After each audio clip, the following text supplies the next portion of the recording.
Having no friends might actually be a psychological advantage, and most people will never understand why. Because what you've been told is a flaw is often a hidden signal of something rare. In the next few minutes, you're going to see why solitude can be a strength, but only if you understand the difference. And the third reason is the one that changes everything. And if you enjoy this content, remember to comment, like, and subscribe for more. Now, let's remove a dangerous myth. Having few or no friends does not automatically mean something is wrong with you. But here's what nobody tells you. Modern culture quietly equates popularity with worth. And that illusion traps millions of people into chasing numbers instead of meaning. Popularity is not connection. Connection is not understanding. And understanding is what most people are actually starving for. There are people surrounded by hundreds who feel invisible every single day. And there are people alone who feel a deep, unshakable peace. So the real question isn't, why am I alone? The real question is, what kind of mind does solitude attract? This is exactly what the Stoic philosophers explored centuries ago, long before social media, long before popularity contests, long before validation became currency. They never measured a person by the size of their circle. They measured them by the strength of their character.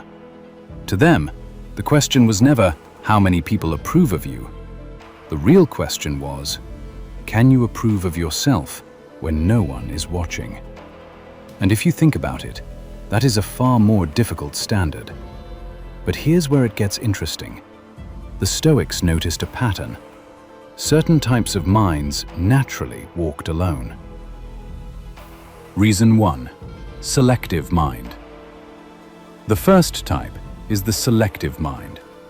You don't enjoy shallow conversations. You don't feel energized by endless small talk.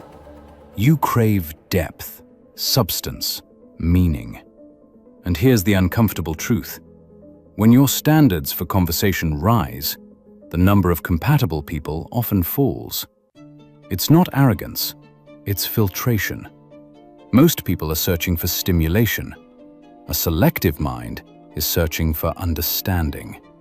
And the moment you stop tolerating emptiness, your circle shrinks, but your awareness expands. But this is only the beginning, because the second reason is even more misunderstood. Reason 2. Independence. The second reason is independence. Some people build friendships out of fear of being alone, but you learned something most never do: how to exist without constant company.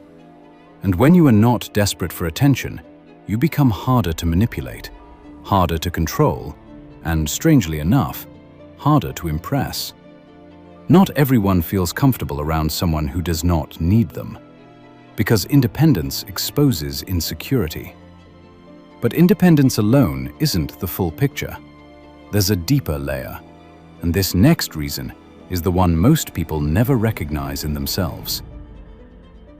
Reason 3. Misalignment with noise. The third reason is misalignment with noise, and this is the one that changes everything. Sometimes it isn't that you dislike people, it's that you dislike chaos, endless gossip, performative opinions, constant distraction disguised as connection. The Stoics believed something powerful. A noisy mind cannot hear truth clearly. So they practiced silence, not as isolation, but as mental sharpening. And when you begin valuing clarity over chaos, your environment changes, your interests change, your tolerance changes, and suddenly, the crowd feels loud. So having no friends does not mean you are unlikable. It may simply mean you have not found your people yet. And here's the part many overlook. Quality relationships are rare because depth itself is rare. Rarity takes time. Pressure does not create diamonds. Time does. A diamond does not apologize for not being a pebble, and neither should you. Conclusion. The Stoic path was never about rejecting society. It was about refusing to depend on it for identity. Friendship is valuable, but self-respect is essential. Because if you build strength alone, when the right people arrive, they meet you as an equal, not as a need. And that changes the entire dynamic of connection. So if you have no friends right now, don't rush to fill the silence with the wrong voices. Use this phase deliberately. Understand your mind, sharpen your awareness, strengthen your character. Because solitude is not emptiness, it is preparation. And when the right connections finally appear, you won't meet them as someone seeking approval. You'll meet them as someone who already knows their worth.